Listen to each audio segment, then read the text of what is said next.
পর স্বাগত। দিল্লি হাইকোর্টের প্রাক্তন বিচারপতিকে এবার বিচারাধীন ব্যবস্থা থেকে সরিয়ে দেওয়ার দাবি জানালো 6টি বার অ্যাসোসিয়েশনের প্রধান। 6 বার অ্যাসোসিয়েশনের পক্ষ থেকে দেশের প্রধান বিচারপতি সঞ্জীব খান্নাকে এই দাবি জানিয়ে চিঠি দেওয়া হয়েছে। তারা দাবি করেছে যে এই ধরনের বিচারপতিকে কোনোভাবেই বিচার ব্যবস্থায় রাখা আর ঠিক হবে না। দাবি জানানো হয়েছে দেশের 6টি বার অ্যাসোসিয়েশনের পক্ষ থেকে। বিস্তারিত জানবো, টেলিফোন লাইনে যুক্ত হয়ে গেছে প্রতিনিধি রাজীব দত্ত। রাজীব, সুপ্রিম কোর্টের প্রধান বিচারপতিকে চিঠি দিয়ে এই দাবি করেছে বার অ্যাসোসিয়েশনের প্রধান, ঠিক কি জানতে পারছো? প্রথমেই বলি যে বিচারপতি যশবন্ত ভার্মার বিরুদ্ধে জানো যে দিল্লি হাইকোর্টের প্রাক্তন বিচারপতি, তার বিরুদ্ধে অভিযোগ উঠেছে। কি অভিযোগ? তার বাড়িতে প্রচুর টাকা পাওয়া গিয়েছে, প্রায় 20 কোটি টাকারও বেশি, বেশিরভাগ টাকাই কিন্তু পুড়ে গিয়েছিল। এবং এটা পাওয়ার পর কিন্তু বিতর্ক শুরু হয়েছে। তাকে কলেজিয়াম ডেকে, সুপ্রিম কোর্টের প্রধান বিচারপতি কলেজিয়াম ডেকে তাকে বদলি করেছেন এলাহাবাদ হাইকোর্টে। কিন্তু এই নিয়ে যে তিনি এত টাকা পেলেন কোথা থেকে, অর্থাৎ সেই নিয়ে কিন্তু প্রশ্নের মুখে, যদিও বিচারপতি বলেছেন যে তিনি জানেন না, কিন্তু এখন তাকে তার বিরুদ্ধে তদন্ত শুরু হয়েছে।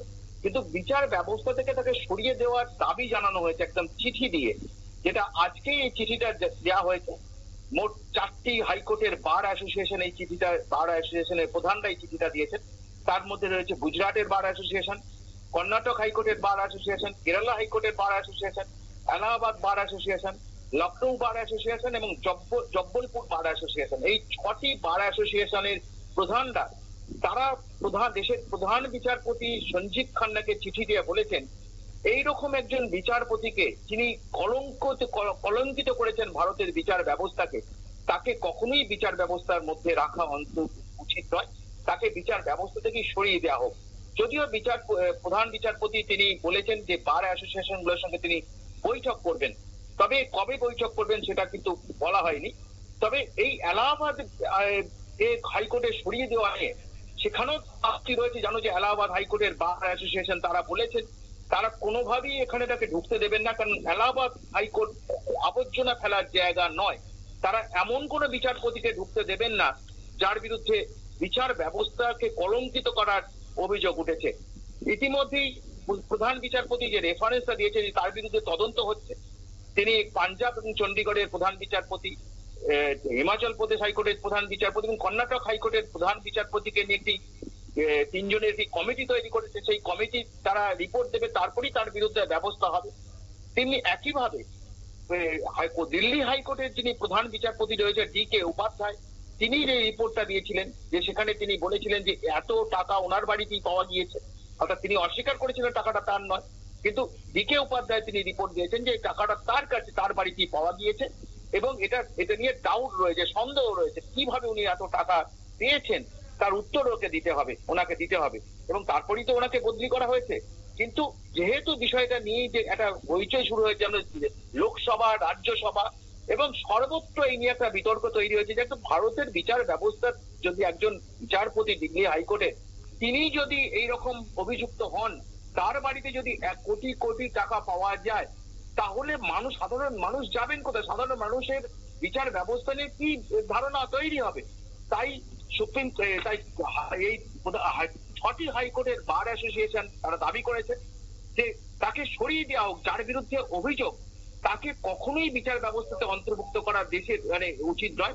সুপ্রিম কোর্টের প্রধান বিচারপতি, কি মনে হয় তিনি কি কোন ধরনের কেলেঙ্কারির সাথেও যুক্ত ছিল? এখনো পর্যন্ত কি এই বিষয়ে জানা গেছে?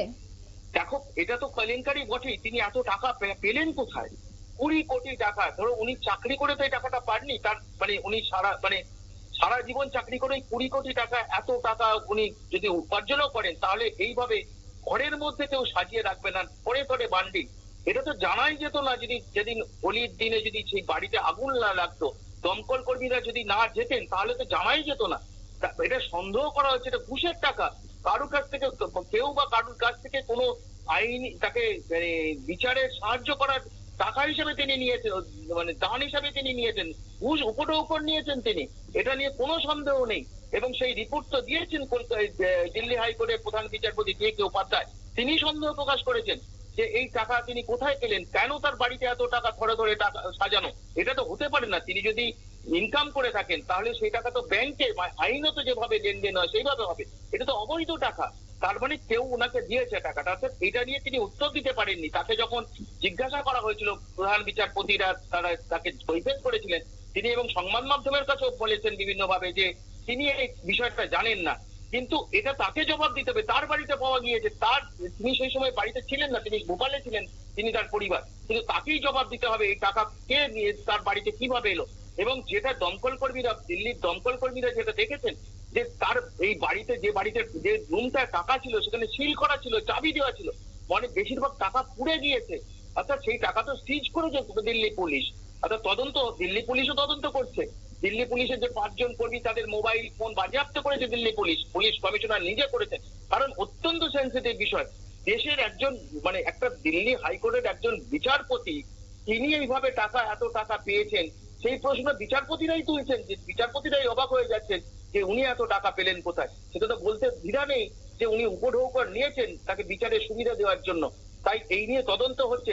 দিল্লি প্রধান বিচারপতি সঞ্জীব খান্না তিনি টিম তৈরি করেছেন, 3 জন প্রধান বিচারপতির টিম তৈরি করেছেন, তারা রিপোর্ট দেবে। কিন্তু তার সঙ্গে এটাও কিন্তু আমাদের উপরাষ্ট্রপতি রাজ্যসভার চেয়ারপারসন তিনিও উদ্বেগ প্রকাশ করেছেন, জগদীপ ধনখড়, যে এই কি চলছে সিস্টেমে। কারণ তিনিও একজন অভিজ্ঞ আইনজীবী, যে এটা কি চলছে, যে একজন বিচারপতির বাড়িতে এত টাকা, তাই তাকে জবাব দিতে হবে। এ টাকা উপঢৌকন ছাড়া কিছু নয়, অর্থাৎ তিনি বেআইনি ভাবে এই টাকা ইনকাম করেছেন, তাতে কোনো সন্দেহ নেই অঙ্কিতা। ধন্যবাদ। অর্থাৎ বেআইনি ভাবে এই টাকা তিনি উপার্জন করতেন। তার বাড়িতে আগুন লাগার পর যখন দমকল কর্মীরা তার বাড়িতে যায়, তারপরেই কিন্তু বেরিয়ে আসে আসল গুমট। প্রচুর টাকা তার বাড়িতে ছিল, তবে কোথা থেকে এসেছে এই টাকা, কি কেলেঙ্কারির সাথে তিনি যুক্ত ছিলেন, এবং রায় দেওয়ার আগে কি তিনি ঘুষ খেতেন, এই সমস্ত অভিযোগ কিন্তু এবার উঠতে শুরু করেছে। এড়িয়ে নিয়েছে ছোট্ট একটি বিজ্ঞাপন বিরতির সঙ্গে থাকুন।